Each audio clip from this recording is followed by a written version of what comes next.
This is Alexis Ware, moments before she would vanish without a trace. At just 29 years old, Alexis was a devoted mother of two, juggling life, dreams, and the everyday chaos of motherhood. But on a quiet January evening, everything shifted. On January 30th, 2022, Alexis suddenly packed her children into her car and drove to a gas station to meet her youngest child's father. It seemed like a simple handoff, but no one realized it would be the last confirmed moment anyone would ever see her alive. Minutes later, Alexis sped away into the night, and from that point on, she was gone. Her car would be found abandoned in a place nobody would think to visit. Surveillance cameras would catch glimpses of her, but every lead dissolved into nothing. No footprints, no phone, no trace. To this day, Alexis Ware remains missing. But how does a mother vanish without a single clue? Before we get to that haunting night, we need to go back to how it all started. Alexis Ware was a 29-year-old ambitious woman from Greenville, South Carolina. She was well loved by her family and the community. Known for her radiant personality and unwavering devotion to her children, Alexis was the epitome of a hardworking and dedicated mother. She balanced her career and family life with grace, always striving to provide the best for her two young children. So when Alexis mysteriously disappeared, it was completely out of character for someone who had always been so connected to her family and loved ones.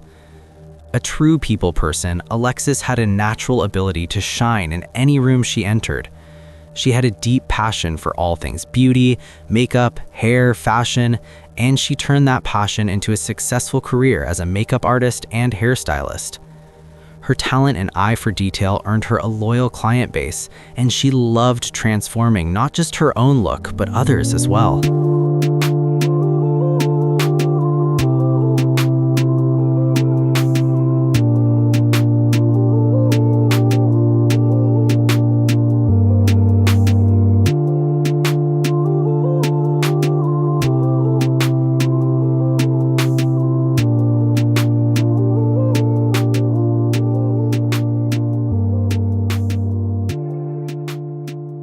While she thrived in her professional life, it was her role as a mother that truly defined her.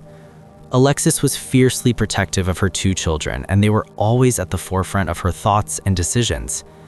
Though she had experienced her share of difficult relationships, including a rocky one with the father of her first child, Sosa, Alexis remained committed to co-parenting in the best interest of their child. She would later find love with TJ Powderson,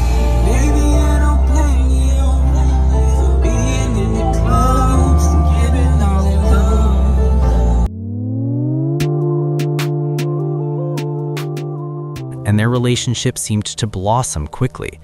Together they had twins, but tragically, one of the babies was lost during the pregnancy. TJ shared his grief in one of his Facebook posts. Despite the heartbreak, Alexis and TJ continued to build their life together, often sharing glimpses of their happiness on social media.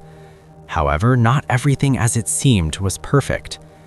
Eventually, Alexis and TJ parted ways, but Alexis remained focused on moving forward. She had a family to care for and dreams to chase, and she was determined to make them a reality. With her growing social media following, Alexis was able to chase her ambitions. She had over 30,000 Instagram followers, and her page was a reflection of her life as a young mother with big dreams. Her posts included beauty tips, photos, and everyday moments.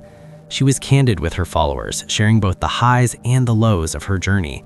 But as her online presence grew, so did the darker side of social media. Alexis began to receive disturbing messages from men who were stalking her online, sending unsolicited and harassing comments. She confided in her family about the growing unease she felt from these interactions, expressing her concerns that these online encounters could eventually put her in danger. Despite these unsettling experiences, Alexis continued to pursue her dreams, driven by her desire to build a better future for her children. She had big plans. She was in the process of obtaining her business license with hopes of moving to Atlanta to take her career to the next level. She dreamed of opening her own salon and boutique, a vision she had long nurtured. Atlanta, with its thriving beauty scene, seemed like the perfect place to make her dreams a reality, and she had family there to help her support her as she worked towards her goals. Alexis was already gathering merchandise and laying the groundwork for her future. But as optimistic as Alexis was about the future, her world was about to be shattered. In the months leading up to her disappearance, she had been planning to make the move to Atlanta, where she would embark on a new chapter in her life. However, little did she know, she would never have the chance to see those dreams realized.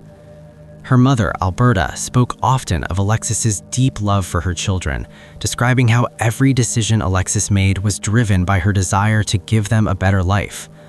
For someone who was so devoted to her children, it was completely out of character for Alexis to just vanish without a trace. The morning of January 28, 2022, Alexis had planned a trip with her children to visit her mother, Alberta, in Anderson, South Carolina. They packed their bags, loaded up Alexis's car, and set off for a weekend of family bonding. Alexis was looking forward to some quality time with her mom and a break from the pressures of everyday life. Little did she know, that was the beginning of a series of events that no one could have ever imagined. Alexis shared an incredibly close bond with her mother. They were each other's support system, and spending time together was always a priority. They arrived at Alberta's home later in the evening, tired from the drive. Alberta, ever the caring host, made a comforting dinner for the family, and after the meal, they all went to bed early. Everything seemed calm and normal at that moment. But what Alexis would share the next morning would soon send chills down her spine. The following morning, over breakfast, Alexis told her mother that she had been followed by a black truck for weeks. Alexis explained that she first noticed the truck tailing her during routine drives, and it seemed to be always lurking in her rearview mirror. This revelation terrified Alexis, who felt as though she was being watched at all times. Alberta, trying to calm her daughter, reassured her that perhaps it was just a coincidence or maybe some random driver, but Alexis wasn't convinced. She was adamant that something more sinister was going on. But that was only the beginning. Alexis went on to tell Alberta that she had been receiving repeated, unsettling calls from unknown numbers. No matter how many times she blocked them, the calls kept coming. She'd even written down the numbers she had blocked, the sheer volume of which made her feel as though she was under constant surveillance. The frequency of these calls only deepened her sense of dread, and Alexis began to believe someone was intentionally stalking her. Yet she couldn't identify who was behind it or why they were targeting her. It was then that Alexis made a statement that would haunt her mother for the rest of her life. She looked at Alberta and quietly said, "I don't think I'll make it to my 30th birthday." Alberta was shocked and immediately pressed her daughter, asking why she felt that way. Alexis didn't have a clear answer. She just knew. There was no logical explanation, but it was as if a dark premonition had taken hold of her. Her intuition, perhaps born from the mounting fear and anxiety, told her that something was terribly wrong. For Alberta, this was more than just a passing comment. Alexis had always been the type of person who loved celebrating her birthday. It wasn't just a date on the calendar, it was her day to shine, to embrace the love and appreciation of those around her. She would plan for months in advance, eagerly looking forward to the celebrations. The idea that her daughter, who was always so full of life and excitement about her birthday, could be dreading it was deeply unsettling. Those words lingered in Alberta's mind as they spent the day together. Alexis had always been the optimist, the one who saw the bright side of things. For her to make such a grim statement meant something was seriously troubling her. It wasn't just paranoia, it was genuine fear. Alexis was convinced that whoever was behind the harassment had sinister intentions, and that fear was growing with each passing day. Alberta could only hope and pray that Alexis was wrong, but deep down, she feared that her daughter's intuition was all too real. By the afternoon of January 30th, 2022, Alexis started doing her hair and makeup, getting ready as if nothing had happened the previous day. Her movements suggested that she was trying to move past the fear, to push away the anxiety that had clouded the weekend. For a moment, it seemed as though Alexis was regaining some sense of normalcy. However, even as she worked on her appearance, Alexis had lingering fears. She confided in her mother once again, expressing the unease she felt about driving home, particularly with her children in the car. She spoke of a deep-seated fear that something bad might happen to her while on the road. It wasn't just an idle worry. Her concern seemed genuine, almost as though she could sense that danger was closer than she wanted to admit. With a promise to place a call when they get home, Alexis packed up her things, put her children in the car, and drove off. However, shortly after Alexis left, the situation took an unsettling turn. Around 3 p.m., Alberta, growing more anxious, still hadn't heard from her daughter. Worried, she called Alexis, opting for FaceTime to see for herself that her daughter was safe. When Alexis answered, Alberta saw her lying in her bed, relaxed and apparently at ease, telling her mom that she had made it home without any issues. She explained that she was simply tired from the weekend and needed to take a nap, promising to call again once she woke up. For a brief moment, everything seemed fine, but that promised call would never come. As the day wore on, things began to unravel. Sometime after their FaceTime conversation, Alexis reportedly saw the same black truck parked outside her apartment. The truck had been following her for weeks, and now, seeing it again in her parking lot, her fear heightened. Alexis felt increasingly unsafe, as if she was being cornered by an unseen threat. In a panic, Alexis reportedly called the police to report that the black truck was lingering outside her apartment. She mentioned that she believed she was being stalked. However, the troubling part of this story is that no formal police record has been found to confirm this report. No public documentation exists to validate whether Alexis made a police call, and the timeline around this call remains unclear. Her family, though, is certain that Alexis did reach out to law enforcement that day. What happened next is where the story takes a darker turn. After the truck sighting and her alleged call to the authorities, Alexis made the decision to leave her apartment. She gathered her 2 young children, got in her car, and drove off. Hours passed before Alberta received a phone call from Alexis's ex, TJ Patterson. TJ asked if Alberta had heard from Alexis. This unexpected call set off alarm bells for Alberta, who had been waiting for a call from her daughter. She explained to TJ that Alexis had promised to check in, but she hadn't heard anything since their FaceTime conversation. Alberta mentioned she had been calling but couldn't get through. Something wasn't right, and both of them could feel it. Authorities knew Alexis had been last seen in the company of her ex-boyfriend, TJ Patterson, but TJ's story would share something strange and confusing. He explained that sometime that afternoon, presumably after Alexis returned home from her mother's house, Alexis reached out to him with a request to take the kids for the night. This wasn't something that never happens, so at first it didn't seem unusual to TJ. However, the request was sudden and unplanned. Alexis was supposed to bring both children to TJ's mom's house in Anderson, the same town she had visited that morning and where her mother, Alberta, lived. But on the way to Anderson, Alexis would call TJ again. She said she was running low on gas and didn't have enough money to finish the trip. They worked out a plan, and that was when TJ told her to head to a 7-Eleven on Highway 29 North in Anderson, where they agreed to meet so he could help her. According to him, at around 7:30 p.m., Alexis had arrived at the gas station with both children. She handed over the kids, and they both got in the back of his car. She also got gas for her car, and TJ said their plan was for her to follow him to his mother's house where the children would stay for the night. But then Alexis mentioned something odd. She said she would head to her own mom's house afterward, which struck TJ as odd. After all, Alexis had just left Anderson that morning. If she had planned to drop the kids off with TJ, why hadn't she done it then, especially knowing she might not have enough gas to make the return trip? She hadn't mentioned this plan to her mom either. TJ said after filling up on gas and switching the kids into his car, they both got into their respective vehicles and drove in the same direction. But at a red light just beyond the gas station, Alexis suddenly swerved around TJ and took off in the opposite direction. Surprised, TJ thought she might turn around and follow him again, but she never did. He tried calling her several times, but she didn't answer.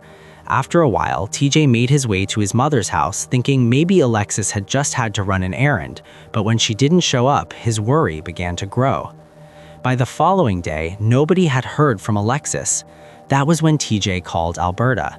At this point, Alexis had been missing for over a day, and her family knew Alexis would never leave her children for so long, and she would never simply disappear without a trace. When Alexis failed to return home, her family grew concerned and filed a missing persons report with the Anderson County Sheriff's Office on February 1st, 2022. The family of a missing woman in South Carolina is pleading for help. Alexis Ware, she was last seen more than 2.5 weeks ago, January 30th, in McCormick, South Carolina, at a 7-Eleven gas station, dropping her kids off to their father. Police say Alexis was supposed to follow the children's dad home, but he said she sped off at a red light and never made it. Her red Honda sedan you see there was found a little more than a week ago, about 60 miles south from where she'd last been seen, and she still has not been found. She's a daughter, a mother, and she's a sister. And right now her brother, Travis Ware, joins us on Foxhole's Black Report. Travis, I cannot imagine what you're going through or the stress that you've had these last few weeks. How are you doing, and how is Miss Gray, Alexis's mother? We're doing, that's the best I can say. We're doing, it's been hard. You see this on TV and you never think that this will be your family. You don't think this will be somebody you're connected to. So it's been very tough. My mom is doing the best she can. Our father is doing the best he can. Our siblings are doing the best that we can, and her children are definitely doing the best that they can. Authorities decided to pull the surveillance footage from the gas station to verify TJ's account of events. The footage clearly confirmed Alexis was driving her red Honda Accord at the time, wearing a black jacket, gray joggers, and a black hair bonnet, possibly with black Crocs. While there was no direct evidence implicating TJ, Alexis's family felt he might know more than he was sharing. However, investigators shifted their focus to something else. What happened after Alexis drove away from TJ at the gas station? Tracking Alexis's movements revealed several key clues. Her phone pinged in Abbeville County around 8:15 p.m., likely the last confirmed signal. Abbeville, a small town, was an unusual stop, but investigators believed Alexis might have simply been passing through. From there, surveillance footage picked up Alexis's car heading south towards Augusta, Georgia. This was intriguing since she had an appointment at the Georgia Lottery office the following day. But why would she be traveling there the night before? Augusta was about 2 hours' drive from her location, so Alexis may have planned to get a hotel for the night. However, her path soon took another unexpected turn. Her car was later spotted heading back toward South Carolina, possibly returning to Anderson. Investigators couldn't confirm if she made it back, but the timing of her movements raised even more questions. Alexis had never mentioned going to Augusta, and the drive seemed unplanned, especially since she had no gas money. Was she rushing to reach a destination, or was there something or someone that caused her to change course? The mystery deepened when Alexis's car was spotted in Anderson that night. Surveillance footage showed her red Honda at an apartment complex, but authorities kept details about the location and what transpired there under wraps. Alexis's family later confirmed her car was at the complex, but no one could explain why. Alberta, her mother, didn't recognize the apartment complex and hadn't heard Alexis mention it. Whether Alexis had stopped there on her way to Abbeville or after returning was unclear, but the visit made no sense. Desperate for answers, the family printed flyers and visited the complex, hoping someone would recognize Alexis, but no one did. Then, things took a chilling turn. Alexis's family began receiving harassing, anonymous texts from someone claiming to have her. These messages seemed connected to the unwanted attention Alexis had been dealing with before her disappearance. The tips flooded in, providing brief moments of hope, only for each one to be debunked, leaving the family more distraught. What followed was even more disturbing as the case continued to spiral into uncertainty. 2 days later, on February 2nd, 2022, Alexis Ware's red 2019 Honda Accord was found abandoned on a dirt road in a remote, heavily wooded area in McCormick County, about an hour's drive from Anderson. Kendra, thanks so much. It is another twist in a developing story. A missing Greenville woman. Alexis Ware, last seen at the 7-Eleven on Highway 29 North in Anderson on Sunday, driving her red Honda sedan. Well, last night, that car was found several counties over in a rural area of McCormick, South Carolina. But Alexis is still missing tonight. The family tells us they were out searching the area early this morning, but how the car got there, what police found inside, and where Alexis could be at this hour, all still a mystery. Fox Carolina's Matt Koufax spoke with investigators and also got an update from her family tonight. He's live outside the Anderson County Sheriff's Office. And Matt, what did they tell you? Cody, Tori, certainly another twist, as you said, in this story. Detectives here at the Anderson County Sheriff's Office are still looking over 29-year-old Alexis's car tonight. Investigators dispatched down to McCormick. They towed it back to Anderson late yesterday. Now, they tell me they are still following up on any and all leads. But guys, obviously their search area is a lot wider tonight. Last night, from what I can gather, McCormick County was able to locate Miss Ware's vehicle. J.T. Foster with the Anderson County Sheriff's Office says the second Alexis Ware's car was reported found, they traveled over county lines to investigate. We sent detective personnel down there, met up with them, and a search warrant was executed on the car there. The car of the 29-year-old Greenville mother of two, last seen at a 7-Eleven in Anderson, was found by a resident on their property in a rural area of McCormick, but Alexis wasn't with it. Foster says Ware, who is well known in the Greenville community and has a large social media presence, is still considered missing. He adds anyone with information should call their offices. Do you all believe that she's still in Anderson, or could she be in the McCormick area, or is it kind of up in the air at this time? Right now it's up in the air.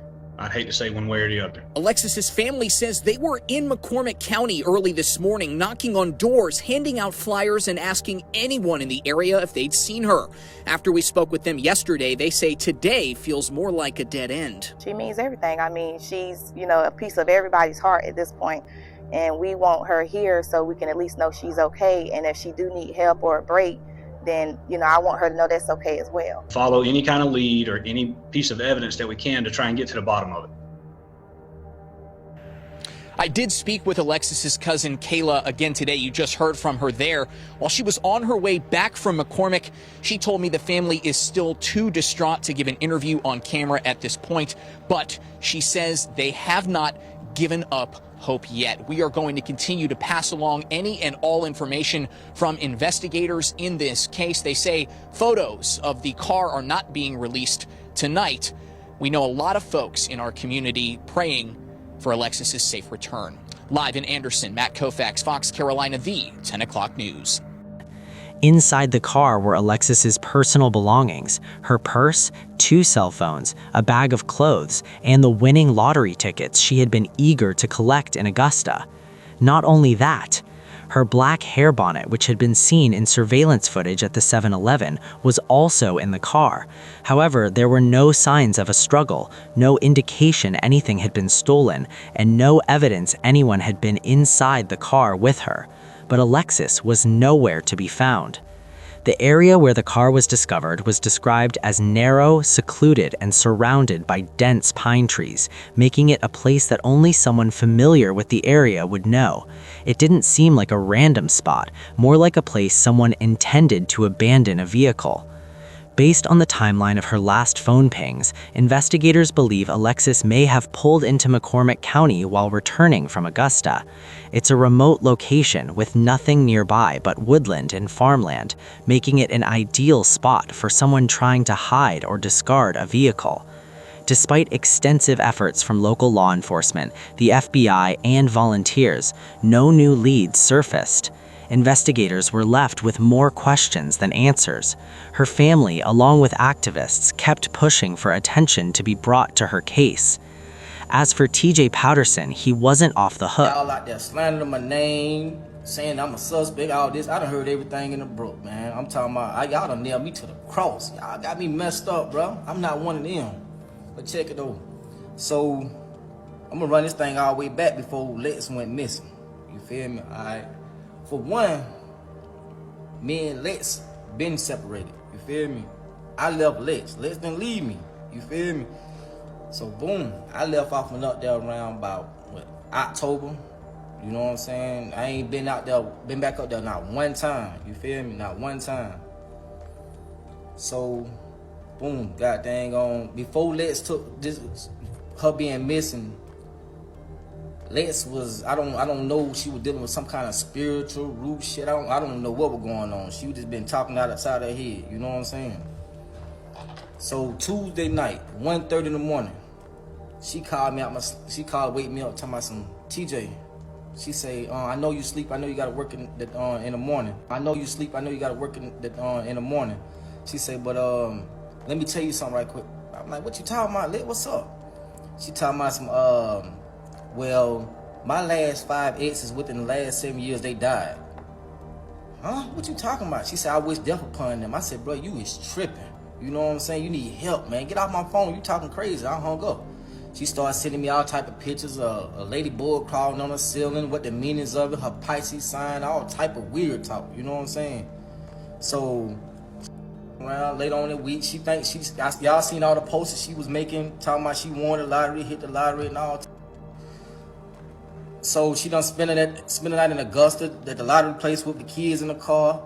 All that. Yeah, they ain't telling all that. I'm gonna keep that gutter, nigga. I'm tired of this. Why y'all is a suspect? Why y'all ain't gonna question him? Why they ain't question? I'm tracked everywhere I go. Everywhere I go, I'm tracked. A woman can't make me do nothing. It's too many out there.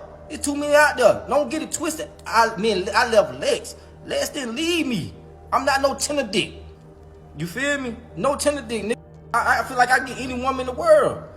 So like all that, just cause y'all niggas out there obsessed with her and all that, I wasn't one of them.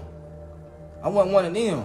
Let's go ahead and tell, when I was locked up during my time, what about that dude Lex was messing with, having an affair with? What about that? Ain't nobody speaking on that, is it? That's who was obsessed with her. Y'all seen the messages? She sent me the message tell me don't send it out. Don't send it out to nobody. Don't know. Bashing my name. I'm sending everybody I know. You know what I'm saying? Come on, bro. She know whatever Lex had got going on, bro. Despite his previous involvement and his efforts to clear his name by debunking rumors, no evidence tied him to Alexis's disappearance. His attempts to defend himself seemed to raise more questions, with some wondering if his insistence on clearing his name was an attempt to cover something up. One particular detail that grabbed attention was a disturbing phone call Alexis made to TJ before her disappearance. She reportedly told him that her past 5 exes had died, a chilling statement in hindsight.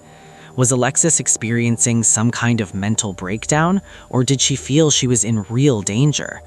Some believed her fear of being followed by a mysterious black truck suggested she was being harassed, but no concrete information had surfaced to confirm this. Other rumors swirled, including claims that Alexis had given away her possessions before vanishing. Some said she'd given her car, apartment keys, and other belongings to a close friend just days before disappearing. These strange actions, along with her cryptic behavior, led some to wonder if Alexis had planned to leave voluntarily, perhaps due to personal struggles. However, Alexis's family insisted that while she had been facing challenges, the idea that she would leave her children behind and disappear without a trace seemed far-fetched. The investigation became more complex as people debated whether Alexis had fallen victim to foul play or whether her disappearance was connected to something darker in her personal life.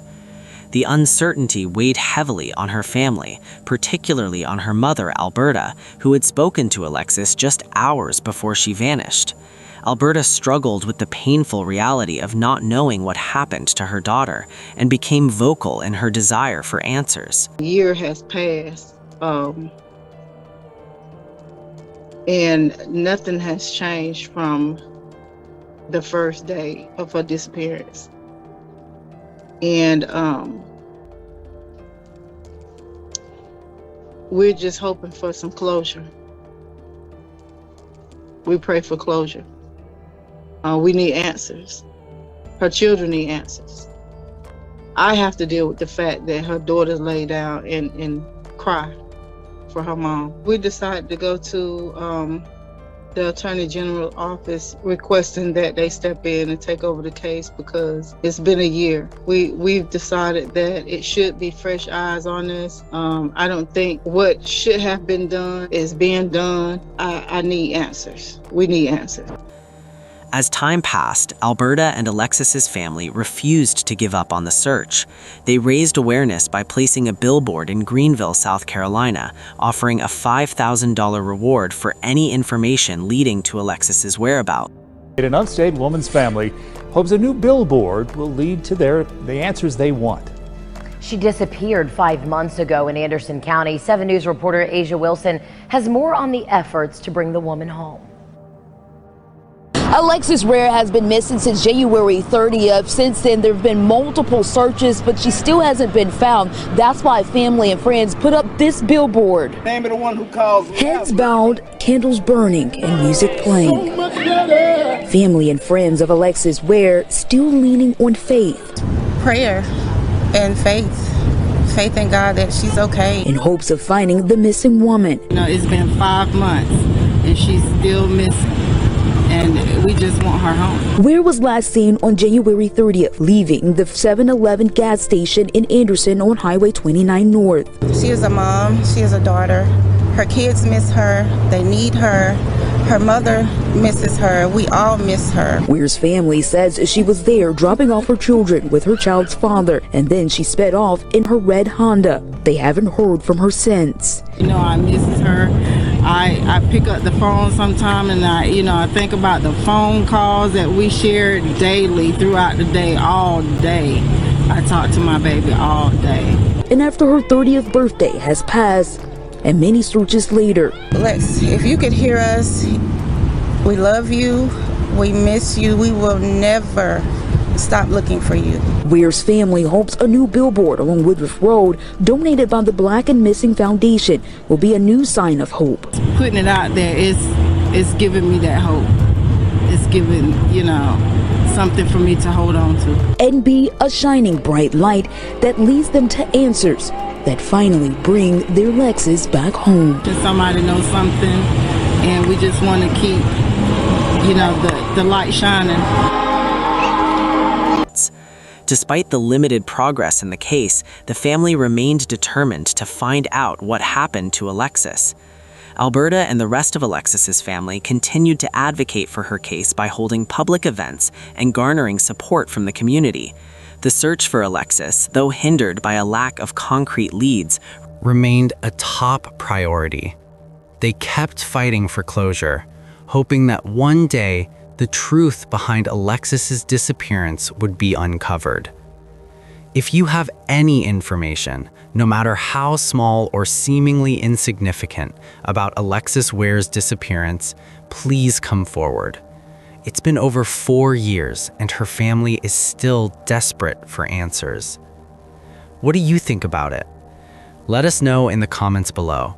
And if you found this story intriguing, please like, share, and don't forget to subscribe for more stories like this.